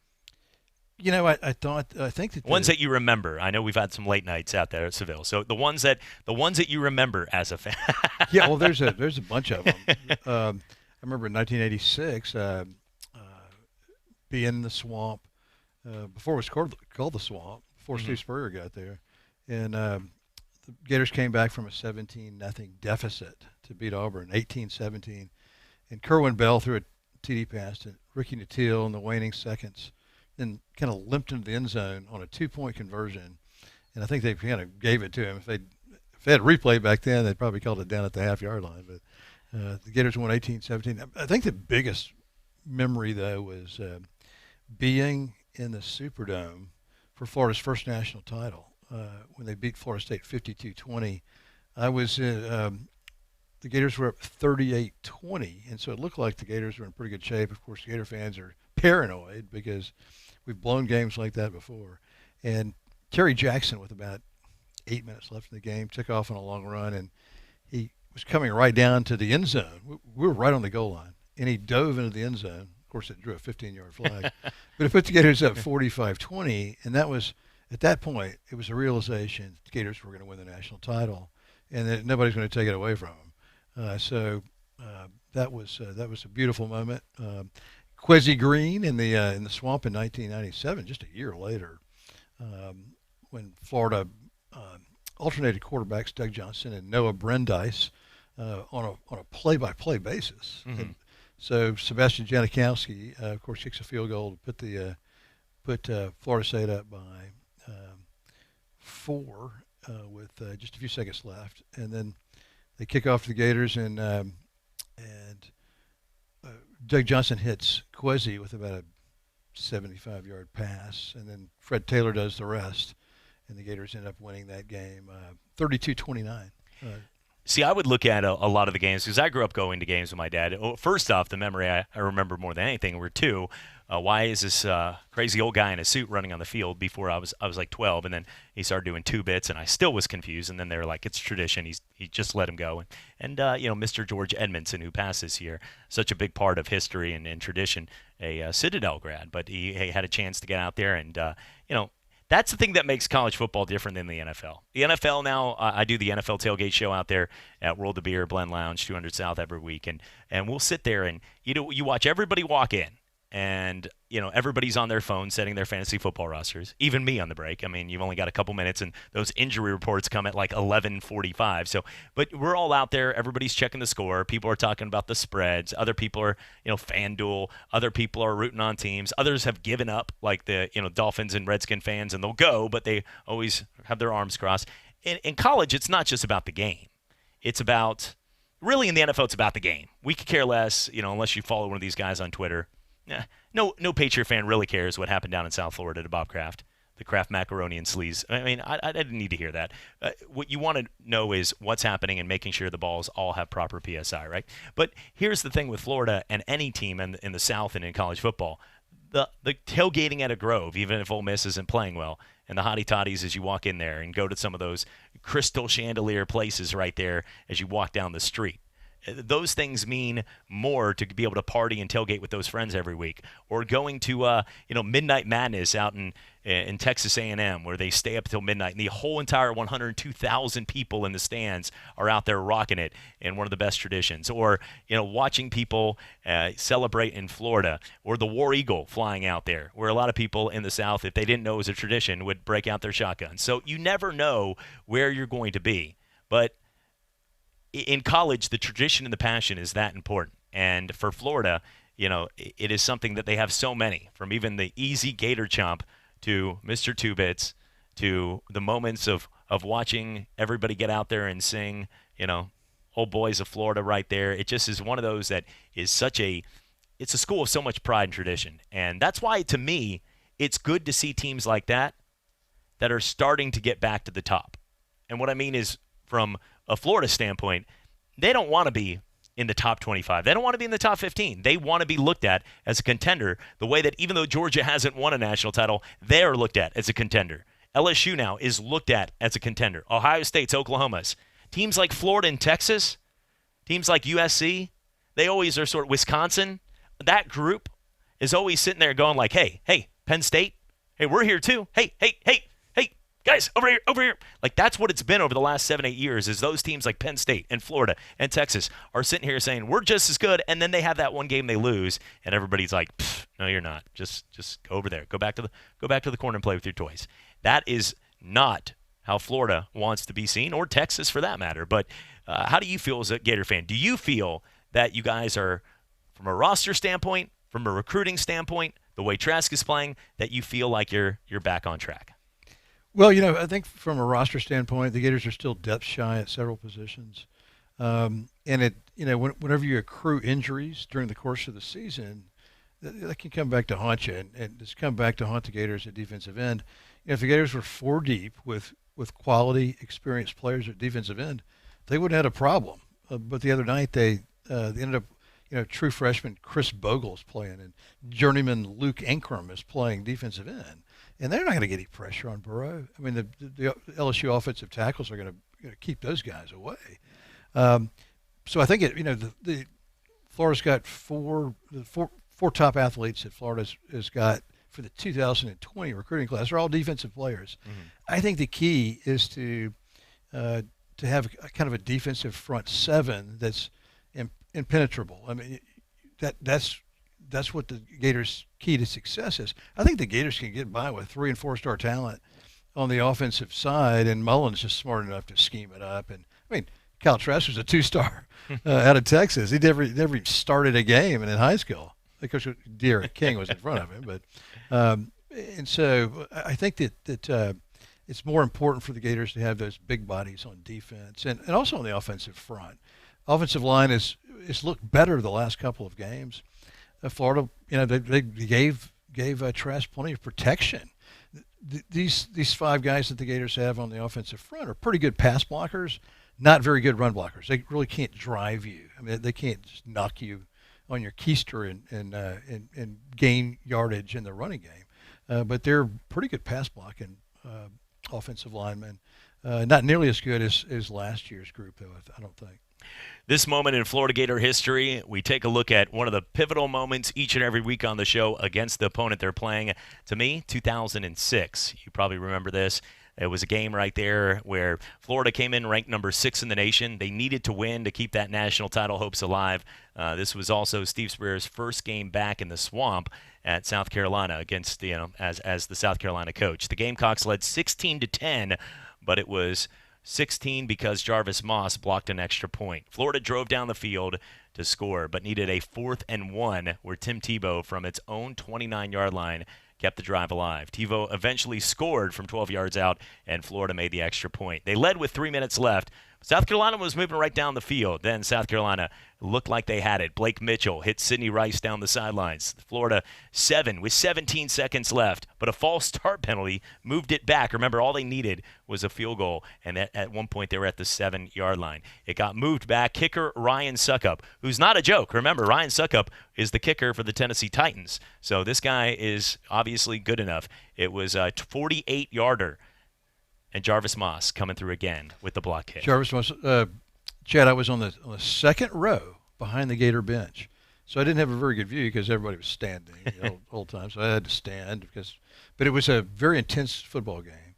And yeah, Ryan Suckup, he was right on target. That would have been gold if Jarvis Moss doesn't get 11.5 feet in the air and get his fingertips on that ball. And there's no question about it. And it changes history. It changes the history. I mean, because if Florida loses that game, Suckup hits the field goal, and Florida loses, Florida doesn't get the opportunity to play Ohio State for the national championship. Then does Urban Meyer win it 2 years hence with Percy Harvin and Tim Tebow as juniors? I don't know. So fate, sometimes you just throw grass in the wind and see which way it flies. That year they went on to beat Florida State, Arkansas, and then the SEC title game before just crushing Ohio State, which was hilarious because I'll never forget that either. Ted Ginn's first play, kickoff return at the speed of like a cheetah, and then you're like, okay, this one's going to be. And then from that point on, it was, I believe, 31-14 by halftime. What was interesting was that Ginn, of course, got out and like a cheetah. Ginn and juice, man, yeah. Got out, scored, and then during the celebration, Ted Ginn got injured and didn't play the rest of the game. And so it's like, it's probably a pretty even trade, 7 points for yes, Ted Ginn. I would take that. And then that, of course, and people say like, well, Urban won with Ron Zook's recruits. He won with Percy Harvin and Tim Tebow, who were true freshmen that Urban Meyer recruited. And so, yeah, I mean, certainly some of those Zook recruits were fine. But he left Urban without depth at certain positions that Urban had to cover for. Well, Florida's had so many historical moments right there, but that one against South Carolina, the 16-10 win, that led to the national title win against Ohio State, as big as it gets right there. Florida coming in as a 6-point favorite. This one actually going towards, according to Las Vegas, with South Carolina. The spread has moved down to 5, but who knows when one of those guys. Personally, we always joke about this, but Jeff, we'll talk more when we come back from the break about this because we're going to go ahead and take a quick commercial break. But Florida opening even as a 6-point favorite, to me, a little bit surprising. I know South Carolina looked good, but the way Florida looked with Kyle Trask, I think deserves a little more credit. We're coming back for more. It's Go Gators right here on ESPN Pensacola, 1330 AM, 99.1 FM, brought to you by the Holman Law Firm. Check them out. Stephen and Justin doing a great job protecting you and your rights. If you're going through a tough divorce or the legal process, you can give them a call today, 435-6909, for a free consultation, because the best parents are both parents. Coming back for more right here on Go Gators. This is a message for all parents. If you as an adult think it's tough being separated or divorced, have you truly stopped to consider how your being separated or divorced affects your children? How parents treat one another, either during or after divorce, can have lifelong effects on your children. Whether you are separated from your spouse or even actually divorced, in either situation, keep in mind that you and your spouse are parents forever. Hello, my name is Stephen T. Holman, and I am a family law attorney. If you have questions regarding custody, visitation, or child support, call me today for a free consultation at 435-6909. That's 435-6909. A change in season means it's time to check your tires, and Goodyear Auto Service has just what you need to make this fall great. Think weekend getaways, scenic drives, and great deals, like up to $225 in savings this month. That's $75 in instant savings when you purchase and install a set of 4 new Goodyear or Dunlop tires, plus up to $150 back on select tires by online or mail-in rebate when you use your Goodyear credit card. But hurry, this offer ends October 31st. Terms and conditions apply. Visit GoodyearAutoservice.com to learn more. All right, it's time for some straight talk. You wouldn't pay $100 for seats to a baseball game where you can get the same seats for $50. So why pay more on your wireless when you can get the same 4G LTE networks for up to half the cost? For $45 a month, get our unlimited plan with 25 gigs of high-speed data from Straight Talk Wireless. No contract, only at Walmart. Savings may vary. See terms and conditions at straighttalk.com. Coming up Wednesday, the battle in the Bronx continues, and Washington is trying to become the capital of the National League. Plus, I'll give you my top 3-ish teams in the NFL and examine some franchises that are going through a midweek crisis. Go Look and Win Go Wednesday, 6 Eastern, ESPN Radio, ESPN2. ESPN Pensacola 1330 FM 99.1 is all about high school football. Catch the biggest local games every Friday night on Pensacola's home for local sports and our sister station, News Radio 92.3 AM 1620. You're listening to Pensacola's local and ESPN sports station, your favorite ESPN radio shows, plus high school and UWF Argo football. ESPN Pensacola 1330.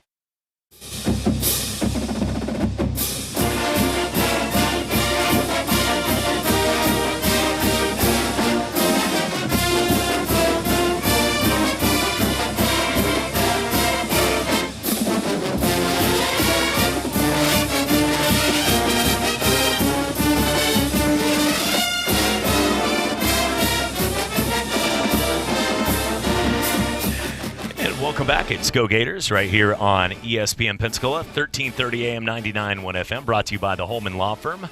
Well, sitting in with a Florida Gator alumni, I'm Chad Brilliante alongside Jeffrey D., Jeff Davis. And Jeff, always a good time out there as the Gators will get set. It's an early kickoff, so a good way to start off your Saturday. I will not be out there emceeing a 12-hour Dragon Boat Festival this week. It was a lot of fun out there, but I will not. I will be saving. I'll be at the fair actually. I just realized that. But not only are you doing 15 programs, you're also moving and doing a 12-hour. Yeah, don't remind me. I try to block the noise. Festival. It's just one at a time. Yeah. You're amazingly chipper for someone with that kind of load. Coffee, at least, and coffee and a lot of Red Bull. But we're getting through. To mention, you mentioned the Florida-South Carolina game and the fact that that we've got an early kick. Yes. I just went to the internet. Will Muschamp had his press conference earlier this morning, and he thinks Ryan Helinski will play despite those hits to the knee. That's why that line has drifted down a couple of points, because if Helinski's playing, then that gives South Carolina a significant better chance to beat the Gators than if they were going with the third string quarterback. Yeah, he's a solid guy. I mean, I've seen him a couple weeks, even in the loss to the game he played against Alabama. He threw for 300 yards. He can put up some numbers, and I don't think that he's going to go out there and beat the Gators this week. But any games like that, I've learned my lesson from living out in Vegas for long enough, where if you see a spread that you're just like, all right, I get the Gators, it's only 5 points,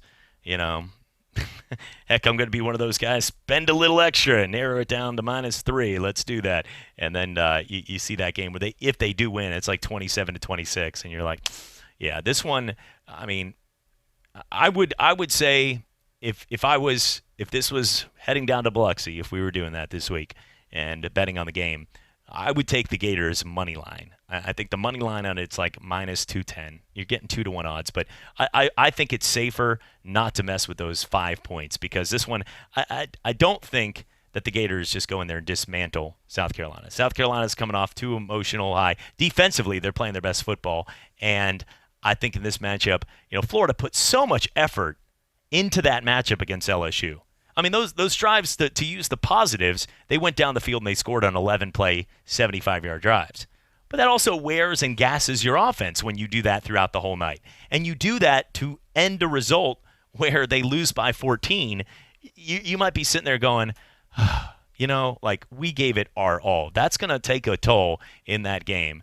And I'm telling you, it's even the little things like that being a night game and this being an early game. I know it's a week apart, but every hour counts when you play in that physical of a grind. If you had some of those teams were already on their plane ride home and getting in by the time Florida was still playing that night. So it's going to be interesting to see this matchup. I do like the Gators to win, but today, if I had to pick a score, I've got the Gators 24, South Carolina 20. Yeah, I think it's going to be probably a tight game as well. And again, you mentioned the fact that the Gators are they looked maybe a little lethargic in the fourth quarter on the heels of the Auburn game. That was a lot of emotional and physical energy spent in that game. Now they're on the heels of 2 consecutive games like that. How much do the Gators have left in their tank? They really need a patsy this week. They don't get one. They get South Carolina. So I think the Gators are very vulnerable to losing this game. It wouldn't surprise me at all if the Gators lost this football game and then beat Georgia 2 weeks later. Talking about one player from right here in Pensacola that's now a Florida Gator. He's got immense talent, Jacob Copeland. So far from what you've seen, I know some of the receivers now back, and they sort of share the wealth. The Gators have always shared the wealth when it comes to receiving cores over the last couple seasons. But what have you – I mean, he's still young, still has a lot of talent. But so far, what have you thought in your impressions from the former Pine Forest and Escambia Gator? Well, they call him Cope down there, and he's just a terrific athlete. He's a redshirt freshman. He's catching on. But the Gators have kind of a logjam at receiver. They've got Jefferson, Swain. They've got Cleveland and Hammond. Pitts, leaves his tight end position to flank out. And so Cope is kind of the sixth option right now. Now, next year, all those guys will be gone, and it'll be Pitts, Copeland, and Rick Wells, and a kid named Weston that they're redshirting this year that's like 6'5" and terrific athlete. So they'll have some ammunition, but Jacob Copeland will be a primary target next year. He'll get targeted consistently, and they'll use him. He better get ready because they're going to use him in all different facets. And it should be in this one. They're going to need to break that out. The Florida Gators coming in number 66 in the nation, averaging 28 points a game. And South Carolina coming in at 51st in the nation defensively, allowing 26 points a game. But looking at the numbers, the really one thing that has been really substantially increased is the amount of long drives passing. And I think they've gotten to the point where Dan Mullen has always been known about innovative quarterbacks. He's been able to get quarterbacks from Dak Prescott. Remember at one point when he was at Florida under Herb, he had both Cam Newton before fun laptops and a church in Georgia and other things. But Cam Newton and Tim Tebow were both on the roster at the same time. That's two of the best college quarterbacks in the history of college football right there. They can both be argued number one for a season for what they've accomplished. You can put Vince Young and Tommy Frazier's and Roger Staubach's and all the names in there. But both Cam Newton and Tim Tebow could be argued number one for their accomplishments in both winning national titles during their seasons.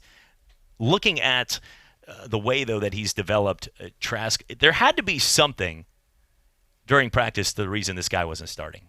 Because I wasn't there enough to say it, but I knew from what I'd seen and watched enough film and watched him. I watched the Orange and Blue game that they played on the Friday a couple years ago, and then they still do it this year on the Friday? Did they do it again? Well, I think they went back to a Saturday, right? It was Saturday this past year. But I remember watching the game, and Trask, to me, just looked like more of a regular everyday quarterback than Felipe.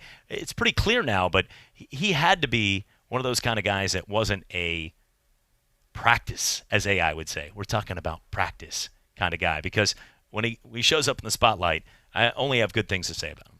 Yeah, you know what? But you got to understand Dan Mullen's kind of philosophy about the quarterback position. He wants a guy that can take off and run. Mm-hmm. A guy like Emory Jones. He wants a guy that's serviceable or competent and can get the ball to the receiver. He loved Tim Tebow because Tebow could take off and run, and he was okay. Too at he that could throw point, the ball okay, and those are the guys that he recruits. And so he would not have recruited Kyle Trask because Kyle Trask is a drop back quarterback. Kyle Trask can run a little bit, mm-hmm. But I think the reason Felipe Franks was starting was because Felipe Franks is a serviceable runner. I mean, he can take off and get you 15 yards. Kyle probably can't do that. Kyle did kind of loaf into a first down inside the 5-yard line against LSU this past week. And so he's a willing runner, but he's just not a dynamic runner. And that you saw Florida get down inside the 30, and then they would go to the Emory Jones and try to run a more dynamic run-pass package, which kind of worked with mixed results. I would have loved Trask. Trask was not getting pressured enough to take him out, I don't think. I mean, he was just surgically taking care of LSU's defense. And, of course, Burrow was even doing a better job of that on the other side. So, but, yeah, I mean, I think Kyle Trask is going to be the answer next year. I would continue to inject Emory Jones into the equation, make sure he doesn't get in the transfer portal and take off for Florida State or somewhere. Well, Jeff, enjoyed today's show as Go Gators. Looking forward to the game this week. It'll be 11 o'clock kickoff. The Florida Gators, a 5-point favorite against the South Carolina Gamecocks. Still number 9 in the nation and still a shot at controlling a chance at the SEC East. Jeff, enjoyed the show and look forward to talking some Gator football next week. Sounds great. Hopefully it's on the heels of a win. That's right. Go Gators. Go Gators. For all the time right here on Go Gators, enjoy the show. Have a great day. Football season has arrived.